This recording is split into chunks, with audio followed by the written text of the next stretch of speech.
Hello दोस्तों, मेरे YouTube channel में आपका स्वागत है। दोस्तों, आज हम जानेंगे सिंगल फेज प्रिवेंटर के बारे में। दोस्तों, सिंगल फेज प्रिवेंटर क्या होता है, यह कहाँ लगाया जाता है, कैसे काम करता है और इसका कनेक्शन कैसे किया जाता है। तो दोस्तों, हम जानते हैं कि जब कोई 3 फेज का उपकरण चल रहा होता है और उस टाइम में उसमें कोई फेज ब्रेक हो जाता है, तो उसमें कुछ ना कुछ नुकसान ज़रूर हो जाता है। तो दोस्तों, अगर हम उसमें कोई ऐसा उपकरण लगा दें कि जब सिंगल फेज हो या कोई फेज ब्रेक हो उसमें, तो हमारा जो सर्किट होता है, जो हमारे जिस सर्किट से वह उपकरण ऑन ऑफ होता है, कंट्रोल होता है, वह सर्किट ऑफ हो जाए, उसी के लिए यह उपकरण होता है। दोस्तों, उसी के लिए यह सिंगल फेज प्रिवेंटर होता है। इसमें तीनों फेज की सप्लाई दी जाती है, तब हमारा यह प्रिवेंटर ऑन होता है और यहाँ पर इसमें रेड कलर का एक इंडिकेटर जल जाता है और इसमें जो 4, 5 और 6 नंबर के कनेक्टर होते हैं, वह एक 4 नंबर का एनसी होता है, 5 नंबर का कॉमन होता है और 6 नंबर का इसमें एनओ होता है। तो दोस्तों, हम इसके एनओ के दोनों पॉइंट को यूज करते हैं। जब इसमें तीनों फेज की सप्लाई आती है, तो कॉमन और एनओ हमारे कनेक्ट हो जाते हैं, जिससे कि यह सर्किट को ऑन कर देते हैं। लेकिन अगर इसी में से कोई भी फेज ब्रेक होता है, इसमें कोई भी फेज इसमें नहीं आता है, तो उस कंडीशन में जो हमारा एनओ और कॉमन होता है, वह डिस्कनेक्ट होता है, ऑन नहीं होता है, जिससे कि आगे सप्लाई नहीं देता है, जिस कारण जो हमारा भी उपकरण इससे कंट्रोल होता है सिंगल फेजिंग पर्पज से, मतलब कि सिंगल फेज सेफ्टी के लिए जो भी इसमें उपकरण कनेक्ट होता है, जो भी कंट्रोल होता है इससे, वह ऑन नहीं होता है। और दोस्तों, जब इसमें कोई 3 फेज में से कोई एक फेज ब्रेक होता है, तो हमारा यह जो इंडिकेटर होता है यह ऑन नहीं होता है, यहाँ पर लाइट नहीं जलती है और यहाँ पर जो कॉमन और एनओ का पॉइंट होता है आपस में कनेक्ट नहीं होते हैं, डिस्कनेक्ट हो जाते हैं। तो उस कंडीशन में जो अभी हमारा जो सर्किट होता है वह ऑफ हो जाता है, जिससे कि हमारी जो मोटर या कोई भी 3 फेज का उपकरण चलता है, तो वह हमारा ऑफ हो जाता है, जिससे कि नुकसान नहीं होता है। दोस्तों, हम इसको इस प्रकार समझते हैं, जैसे हमारे पास कोई 3 फेज की मोटर होती है, मोटर चलाते हैं तो उसमें तीनों फेज सप्लाई आनी चाहिए। लेकिन अगर कोई फेज एक ब्रेक हो रहा है और हम मोटर को स्टार्ट करते हैं, तब हमारी जो मोटर होती है स्टार्ट नहीं होती है।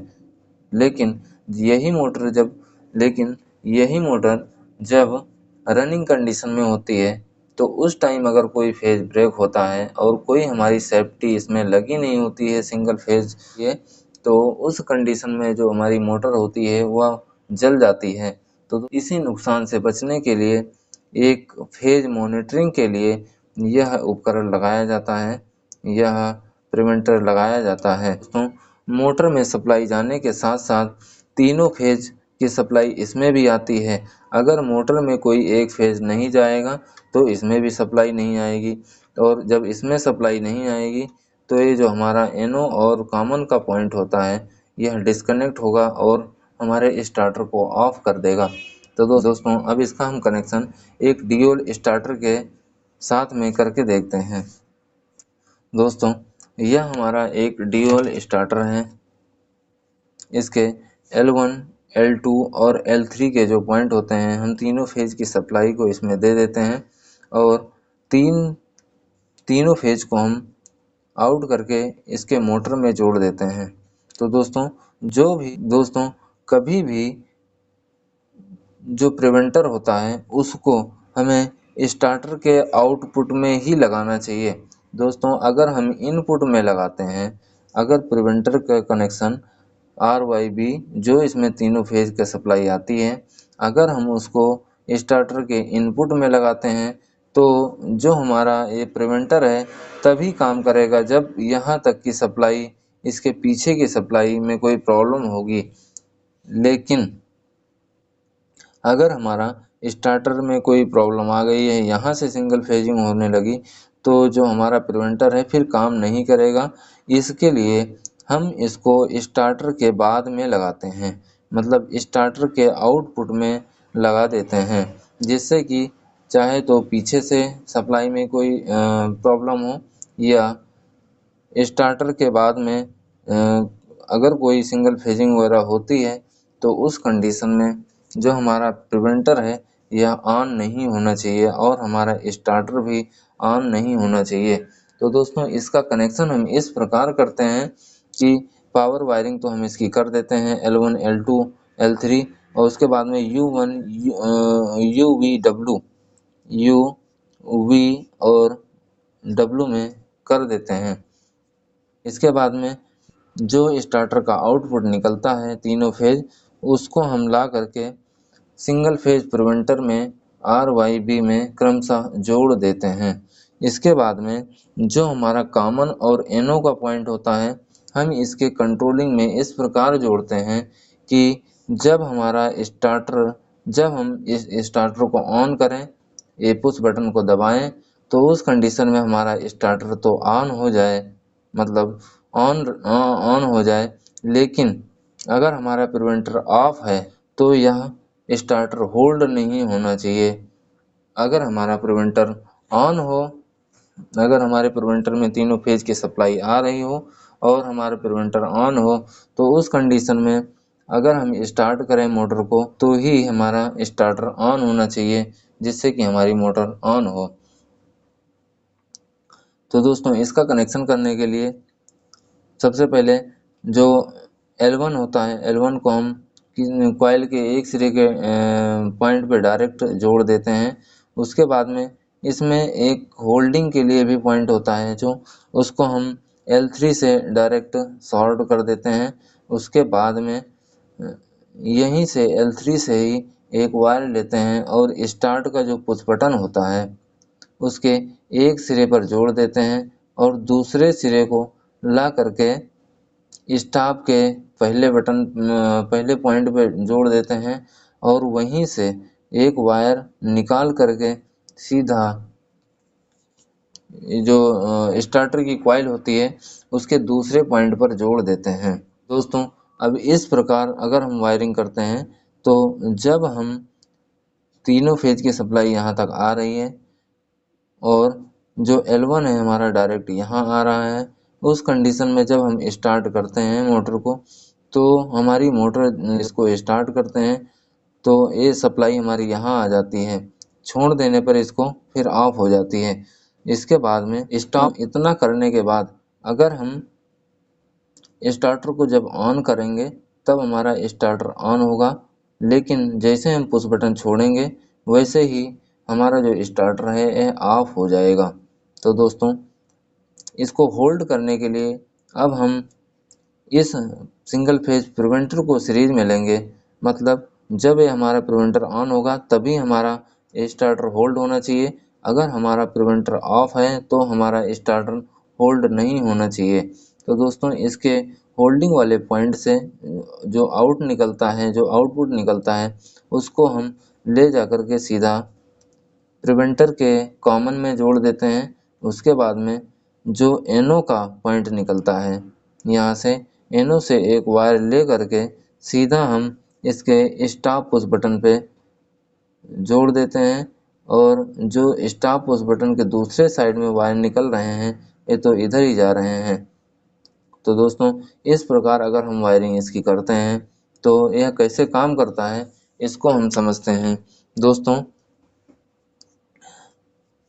इस प्रकार जब हम वायरिंग कर देते हैं इसकी, तो जब हम मोटर को स्टार्ट करते हैं तो हमारी मोटर स्टार्ट होती है।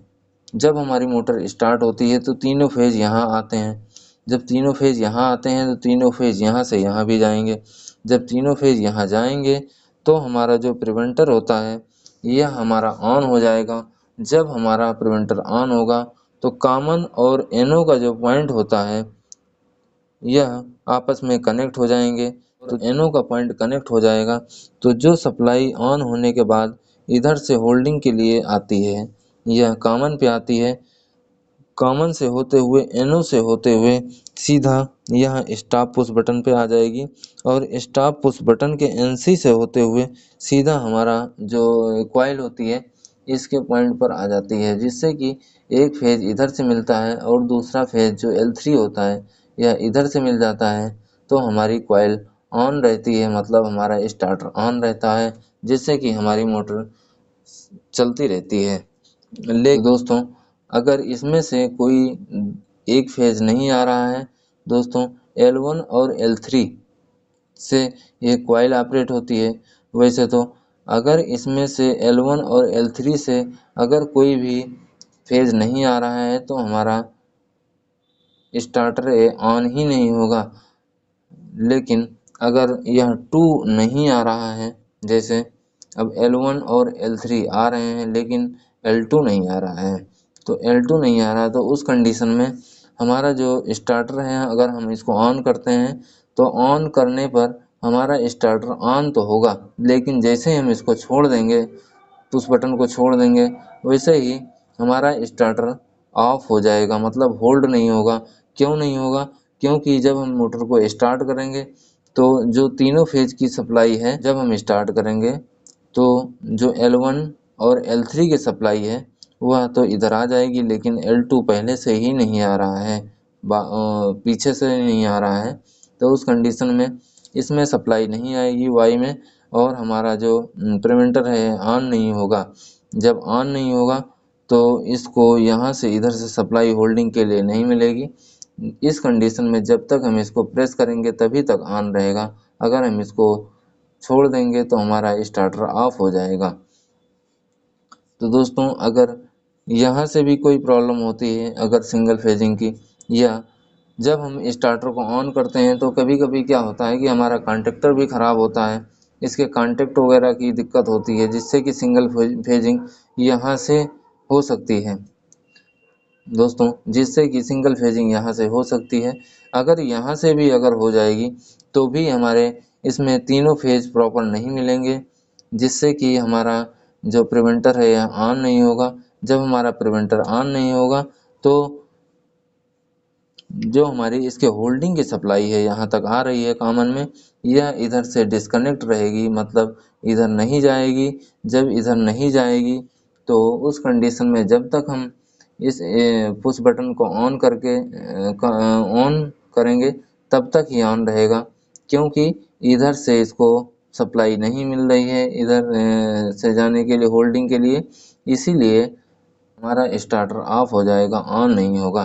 तो दोस्तों अगर हम कभी भी सिंगल फेज प्रिवेंटर का कनेक्शन करते हैं तो इसके जो तीनों फेज की सप्लाई होती है, जो इसमें इन होती है मॉनिटरिंग करने के लिए सप्लाई इसमें जो आती है, उसको हमें स्टार्टर के आउटपुट में लगाने चाहिए, इनपुट में नहीं लगाना चाहिए दोस्तों। क्योंकि अगर हम इनपुट में लगाते हैं इसको तो इनपुट तक जो सप्लाई आती है उसी की मॉनिटरिंग ये करेगा। अगर हम स्टार्टर के आउटपुट में लगाते हैं तो जो स्टार्टर के इनपुट और स्टार्टर में अगर कोई प्रॉब्लम होती है, स्टार्टर भी हमारा उसमें कवर हो जाता है।